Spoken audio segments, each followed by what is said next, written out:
everybody, djufu here.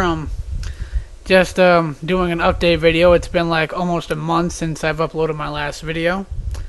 Also, this video is a test for my new microphone. I'll just put it to the camera. Here it is. That's it. So far as I've tested it, because I can't hear this video as I'm recording it, but it's worked pretty well so far. I ordered this online from Amazon, $20 so far. It's worth it. A lot of reviews were saying like, "Oh yeah, you got it right next to it, you're kind of talking to it. I can't hear you." Well, I can pretty much, as soon as I read those reviews, I knew exactly what the problem was: software. People always want to blame the hardware when they never want to blame the software. Software accounts for almost half of all problems ever with computers. It's almost always software. Hardware is when it's mistreated and it breaks. That's when it's hardware. But so far, this thing works like a pro.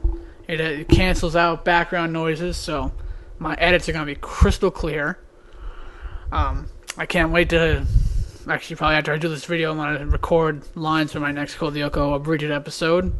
Plus some other stuff I got planned. So far, I give this microphone 5 out of 5 stars. And I highly recommend it. If you're looking for a microphone, Logitech USB microphone, probably the first one to pop up. So yeah, this is djufu. I'm making videos again on my account, so hopefully I should have something up later tonight, actually. So, peace out for now.